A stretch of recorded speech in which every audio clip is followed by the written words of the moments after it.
तो आज हम चैप्टर 6 स्टार्ट करेंगे आईपीसी का, of offences against the state. ठीक है, राज्य के विरुद्ध अपराधों के विषय में, राज्यों के विरुद्ध अपराधों के विषय में आईपीसी का चैप्टर 6 हम स्टार्ट करेंगे। ये सेक्शन डील करता है सेक्शन 121 से 130 तक। इसमें 2 सेक्शन एक्स्ट्रा बाद में ऐड हुए थे अमेंडमेंट के थ्रू, सेक्शन 121A और 124A। जैसे कि आप जुडिशरी की प्रिपरेशन कर रहे हैं कुछ स्टूडेंट्स, तो मैं आपको बता दूं इस चैप्टर में वैसे तो मेंस के लिए कुछ इंपॉर्टेंट खास नहीं है, प्री में ज़रूर इससे रिलेटेड क्वेश्चन आते हैं। इसका सेक्शन 124A आपको बहुत ध्यान से पढ़ना है, क्योंकि 124A सेडिशन, राजद्रोह जो है वो सबसे ज़्यादा इंपॉर्टेंट सेक्शन है इस पूरे चैप्टर में।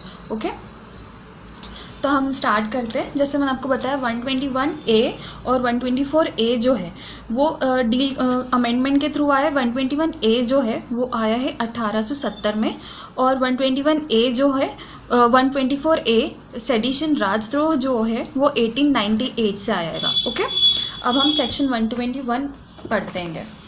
आईपीसी का 121 क्या कहता है?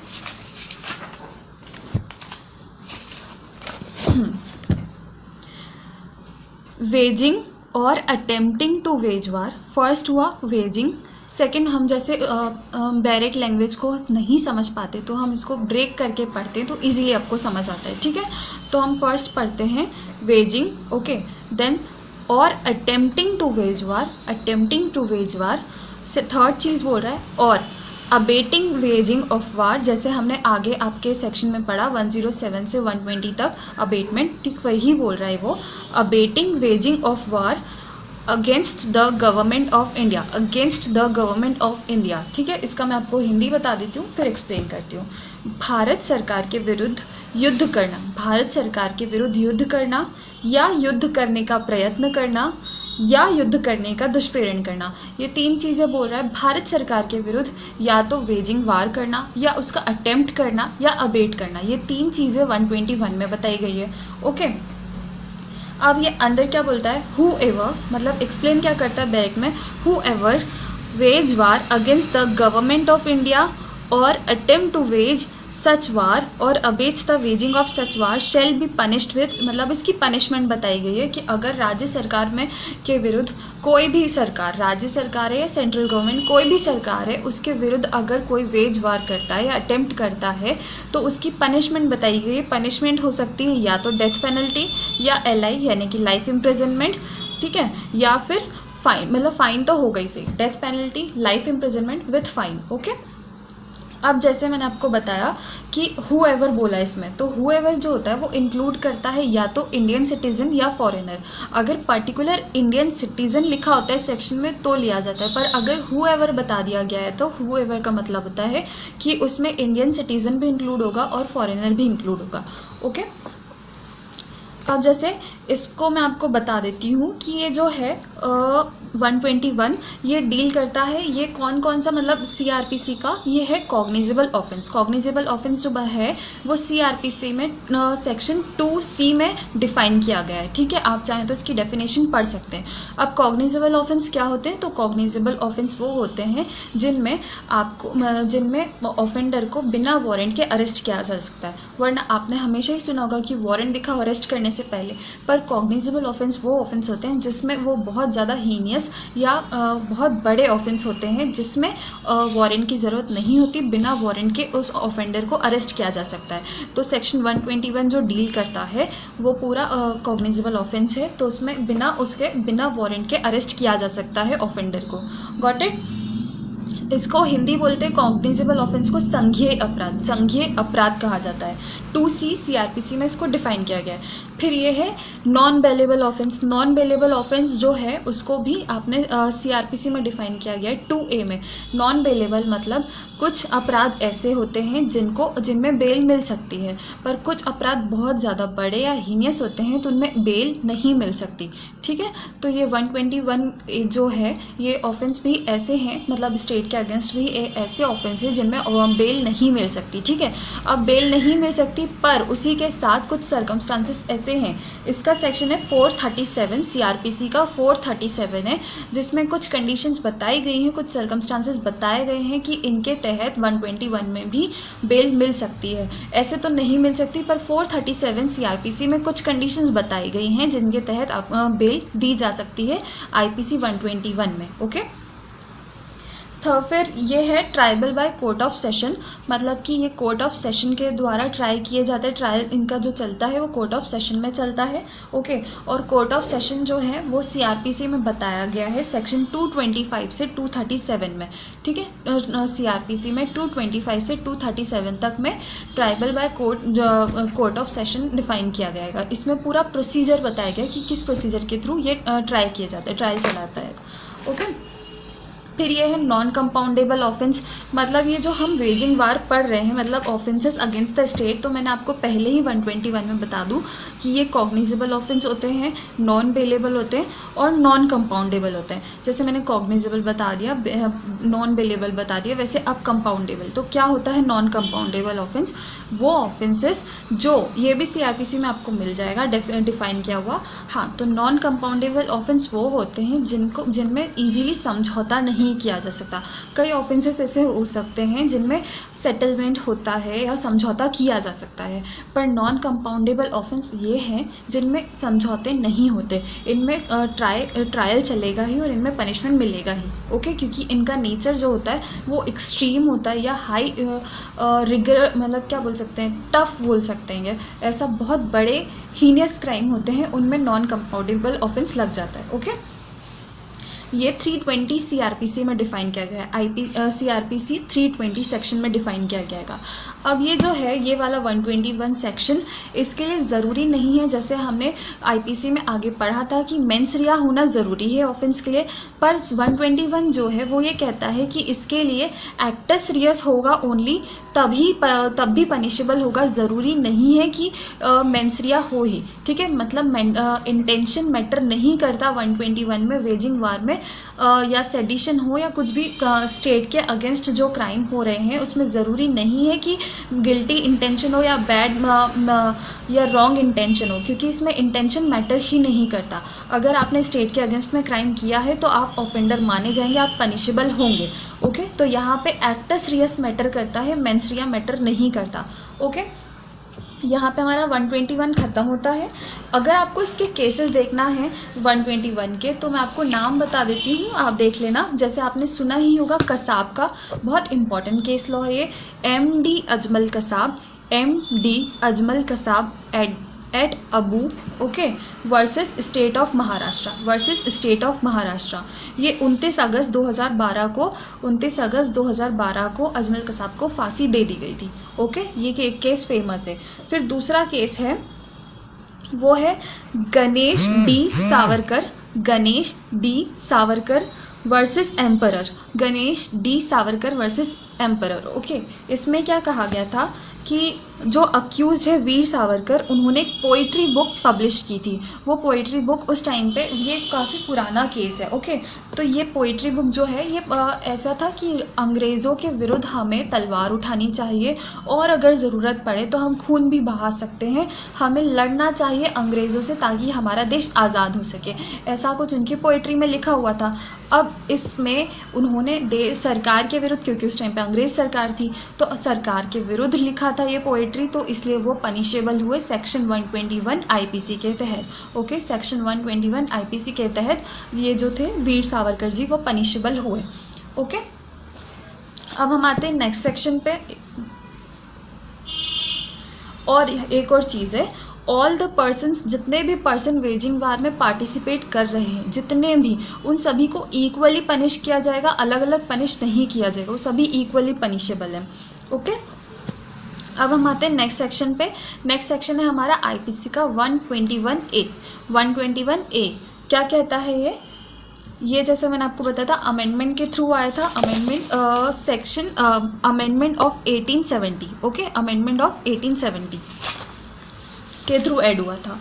अब ये क्या कहता है, कॉन्स्पिरेसी टू कमिट इसमें कॉन्स्पिरेसी आ गई, ठीक है। जैसे पहला 121 में हमने पढ़ा था abetment, okay, attempt to abet, okay, attempt to abet waging war का, ठीक वैसे ही इसमें आ गया conspiracy. Conspiracy to commit offences punishable by section 121, conspiracy to commit offences punishable by section 121। इसका हिंदी क्या कहता है? धारा 121 द्वारा दंडनीय अपराधों को करने का षड्यंत्र। धारा 121 जो हमने अभी पढ़ी है उसका दंडनीय अपराधों को करने का षड्यंत्र, ओके। अब इसमें षड्यंत्र आ गया, ये क्या कहता है? whoever, ये सेक्शन जो है दो चीज़ों से डील करता है, ठीक है। इसमें हम दो चीज़ें देखेंगे। 121A क्या बोलता है? whoever, इसमें भी whoever आ गया, तो whoever का मतलब होता है कि whoever मतलब इंडियन सिटीजन और फॉरेनर, इसमें भी दो चीज़ें ठीक है। whoever within or without India conspires to commit any of the offences punishable by section 121 और conspires to over away। अब यहाँ पे आपको एक सेक्शन मतलब एक चीज़ जो है ओवर ओ, ठीक है। इसका ये जो वर्ड है ये बहुत इंपॉर्टेंस रखा था, ये सेक्शन, ये पूरे सेक्शन में ओवर ओ जो है ये इंपॉर्टेंट वर्ड है क्योंकि इसी से ये रिलेट करता है। तो क्या ये कहता है? whoever मतलब इंडिया का सिटीजन या फॉरेनर कोई भी हो सकता है, विद इन और without India conspires to commit any of the offences punishable by section 121 और conspires to over by means of criminal force, यहाँ पे क्रिमिनल फोर्स आ गया, by means of criminal force और the show of criminal force the central government और any state government. यहाँ पे भी गवर्नमेंट बोला गया है तो यहाँ पे सेंट्रल और स्टेट गवर्नमेंट दोनों हो सकती है, ठीक है। कहीं भी अगर पर्टिकुलर डिफाइन किया गया है कि सिर्फ स्टेट गवर्नमेंट होगी तो स्टेट गवर्नमेंट, वरना अगर पर्टिकुलर गवर्नमेंट लिखा है तो वो कोई भी हो सकती है, या तो केंद्रीय सरकार या राज्य सरकार, ओके, ठीक है। तो shall be punish with imprisonment for life, इसमें भी पनिशमेंट बताया गया कि अगर कॉन्स्पिरेसी होती है स्टेट के अगेंस्ट में मतलब गवर्नमेंट के अगेंस्ट में तो यहाँ पे पनिशमेंट क्या होगा? मतलब LI लाइफ इम्प्रिजनमेंट या फिर with imprisonment of either description मतलब या तो रिगरस इम्प्रिजनमेंट या सिंपल इम्प्रिजनमेंट, और वो कहाँ तक के लिए होगी? 10 साल तक के लिए मिल सकती है विथ फाइन, ओके। अब इसका एक्सप्लेनेशन हम पढ़ते हैं। इसका एक्सप्लेनेशन कहता है to constitute a conspiracy under this section it is not necessary that any act और इलीगल ओमिशन। हमने इलीगल ओमिशन जैसा कि IPC के सेक्शन 43 में पढ़ा था, IPC के सेक्शन 43 क्या डील करता है? इलीगल से, ओके। तो ये क्या कहता है explanation? To constitute a conspiracy under this section it is not necessary that any act और illegal omission shall take place in pursuance thereof. अब जैसे मैं आपको इसको थोड़ा सा समझा देती हूँ। पहला ये देखो, जैसे मैंने आपको बताया कि 121A दो चीज़ों से डील करता है। फर्स्ट चीज़ कहता है कि कॉन्स्पिरेसी विद इन और without India to commit any of the offences punishable by section 121, किसी भी चीज़ का षड्यंत्र करना जो 121 में बताई गई है। 121 में जितनी भी चीज़ें हमने पढ़ी, वेजिंग वार और अटेम्प्ट, अबेट, ये सब चीज़ें जो हमने 121 में पढ़ी है उसका कॉन्स्पिरेसी करना, वो कॉन्स्पिरेसी पनिशेबल है इस सेक्शन में 121A में, ओके। और ये सेक्शन क्या करता है? विद इन और विदाउट इंडिया, ओके, मतलब अगर इंडिया में हो रही है तब भी और इंडिया के बाहर हो रही है तब भी ये पनिशेबल होगा, ओके। सेकेंड चीज़ क्या डील करती है? सेकेंड चीज़ उस वर्ड से डील करती है जो मैंने आपको बोला है कि ये बहुत इंपॉर्टेंट है। ये कहता है conspiring to over by means of criminal force, by means of criminal course. देखो मैं आपको बता देती हूँ, कई बार सरकार को, मान लो प्रेसिडेंट को या गवर्नर को या सरकार को इतना आतंकित कर दिया जाता है, ओवर ओ का हिंदी मीनिंग होता है आतंकित करना, इतना डरा दिया जाता है कि अगर तुमने ये नहीं करा तो हम यहाँ बॉम्ब फोड़ देंगे या कुछ ऐसा इस तरीके से बता दिया जाता है। कुछ टर्म्स और कंडीशंस जैसे आतंकवादी होते हैं, टेररिस्ट होते हैं, वो कई बार इस चीज़ का यूज़ करते हैं कि अगर तुम हमारी बातें नहीं मानोगे, हमारी कंडीशंस नहीं मानोगे तो हम तुम्हारे क्षेत्र में या तुम्हारे इस एरिया में या फिर भारत सरकार के अगेंस्ट में ये सब चीज़ें कर देंगे, मतलब देश के अगेंस्ट में कुछ ऐसा कर देंगे जो बहुत हीनियस है या फिर बहुत डेंजरस है, ओके। तो इस चीज़ के तहत अगर आपको मतलब कोई पर्सन ऐसा कर करता है तो वो कॉन्स्पायरिंग हो गया, मतलब षड्यंत्र हो गया, सरकार के विरुद्ध षड्यंत्र हो गया कि सरकार को डरा के उनसे चीज़ें मनवाना। सिंपल वर्ड्स में सरकार को डराना और उसके अगेंस्ट में अपनी चीज़ें मनवाना, तो ये चीज़ें हो गई। ओके, क्रिमिनल फोर्स के थ्रू हो सकता है कि वो बॉम्ब का यूज़ कर रहे हैं, हो सकता है कि हाईजैक कर लिया उन्होंने प्लेन को, या फिर कुछ कोई गन्स का यूज़ कर रहे हैं। ये सब चीज़ें क्या कहलाती? क्रिमिनल फोर्स का यूज़ करना। Okay, conspiring to overawe by means of criminal force और the show of criminal force of government. Okay, और to show criminal force to government, government को क्रिमिनल फोर्स को शो करना कि हम, अगर तुमने हमारी कंडीशंस नहीं मानी तो हम ये चीज़ें तुम्हारे विरुद्ध करेंगे। ओके, अब ये जो 121 है ये भी कॉग्निजेबल ऑफेंस है, ट्राइबल बाय सेशन कोर्ट है और नॉन कंपाउंडेबल है। ओके,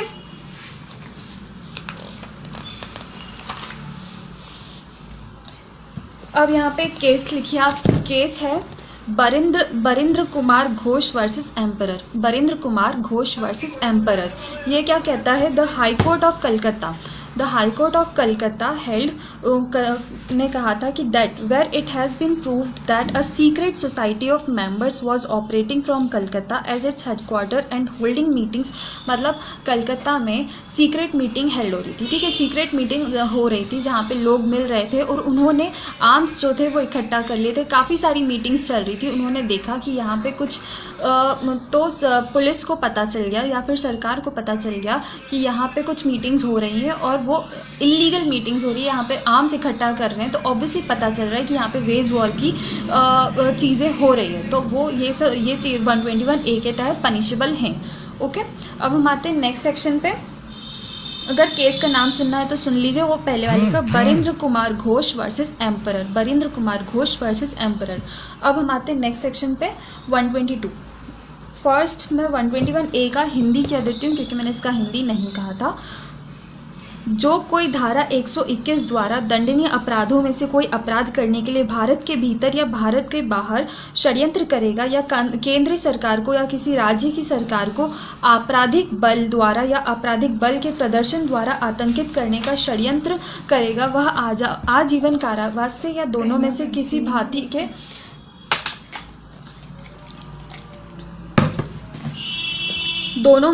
भांति के कारावास से जिसकी अवधि 10 वर्ष तक की हो सकेगी दंडित किया जाएगा और जुर्माने से भी दंडनीय होगा।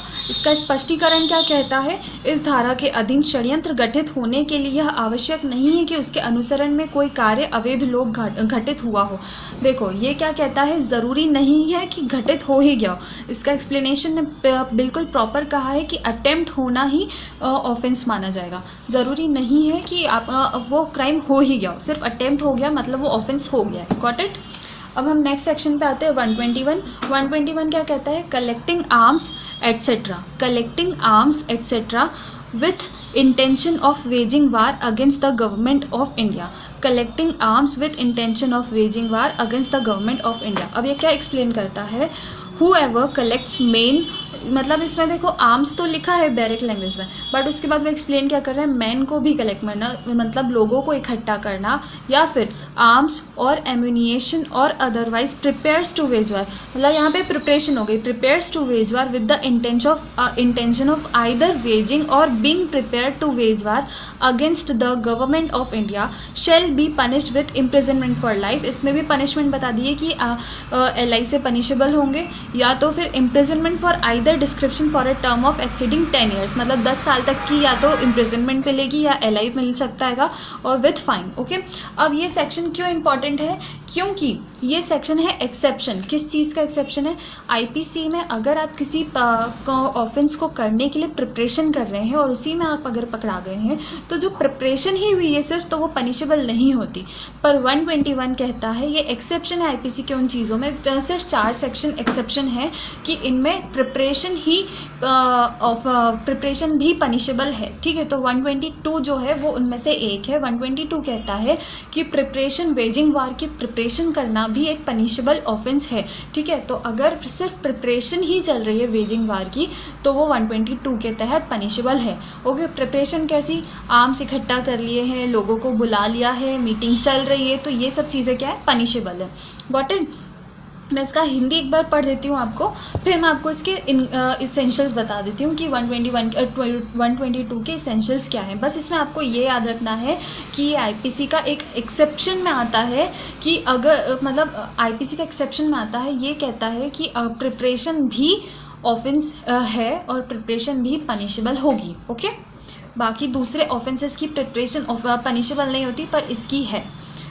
तो ये क्या कहता है 122 का हिंदी में मैं आपको बोलती हूँ। भारत सरकार के विरुद्ध युद्ध करने के आशय से आयुध आदि संग्रह करना। ओके, अब ये क्या बोलता है, जो कोई भारत सरकार के विरुद्ध या तो युद्ध करने या युद्ध करने की तैयारी करने के आशय से पुरुष आयुध या गोला बारूद संग्रह करेगा। पुरुष आयुध यानी आर्म्स, जो अपने गन्स होते हैं या कुछ भी ऐसा बॉम्ब हो गया, जो भी आप प्रिपेयर कर रहे होगे, ठीक है, या गोला बारूद संग्रह करेगा या अन्यथा युद्ध करने की तैयारी करेगा, वह आजीवन कारावास दोनों में से किसी भांति के कारावास से जिसकी अवधि 10 वर्ष से अधिक की नहीं होगी दंडित किया जाएगा और जुर्माने से भी दंडनीय होगा। Got it. अब इसके एसेंशियल मैं आपको बता देती हूँ। इसका एसेंशियल कहलाता है collecting of man arms ammunition by a person और पर्सन्स। किसी ने अगर मैन आर्म्स अम्यूनिशन का कलेक्शन किया है तो ऑब्वियसली यही समझा जाएगा क्योंकि वो वेजिंग वार की तैयारी कर रहा है। ओके, सेकेंड चीज़ बोलता है, सेकेंड पॉइंट कहता है with the intention of preparation for waging war against the government of India. Intention रख लिया उसने, इंटेंशन बना लिया, with the intention of preparation of for waging war against the government of India. ठीक है, तो ये भी क्या होगा, इस चीज़ के तहत पनिशेबल होगा, 122 में पनिशेबल होगा। Okay, the offence under this section is, ये फिर से वही कॉग्निजेबल ऑफेंस है, नॉन बेलेबल है और नॉन कंपाउंडेबल है। Cognizable, non bailable, non compoundable और triable by court of session. Okay, अब हम आते हैं 123 पे।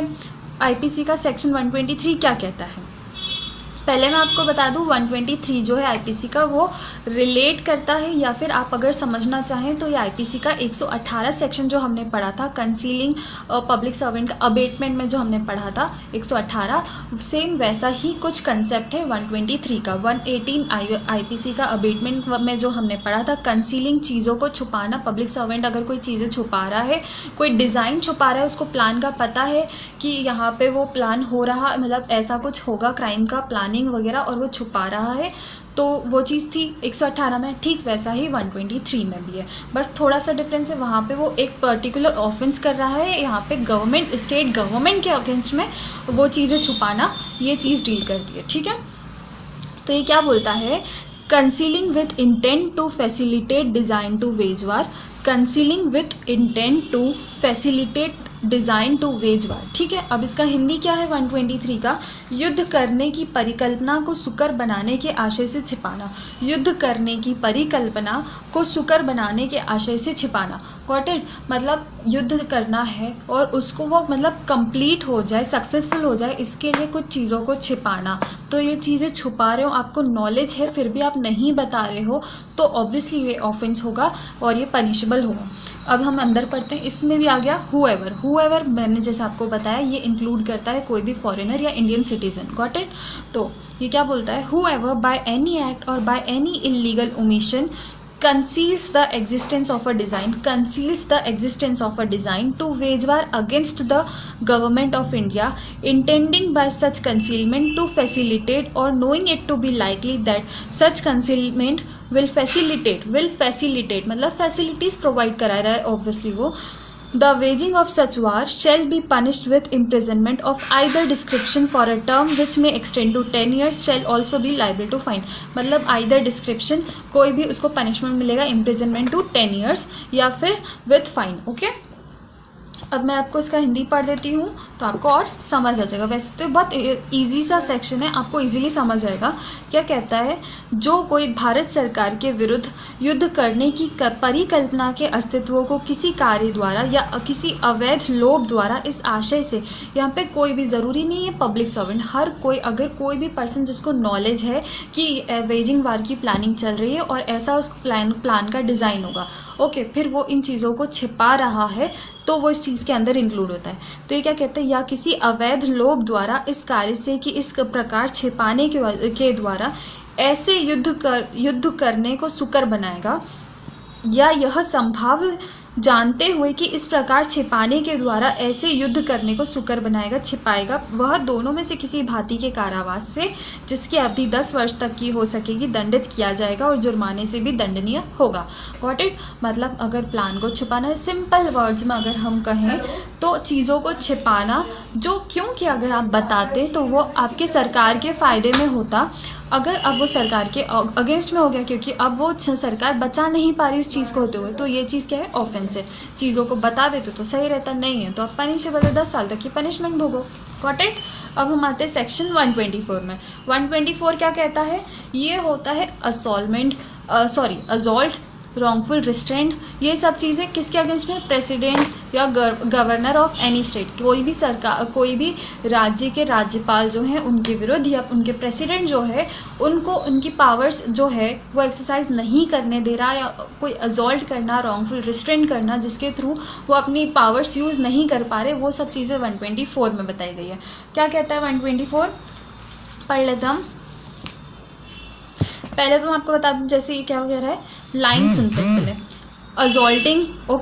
Assaulting president, governor etcetera with intent to, इसमें इंटेंशन आ गया, विथ इंटेंट टू कंपेल और restrain the exercise of any lawful power, with intent to compel और restrain the exercise of any lawful power. अब इसका हिंदी क्या है?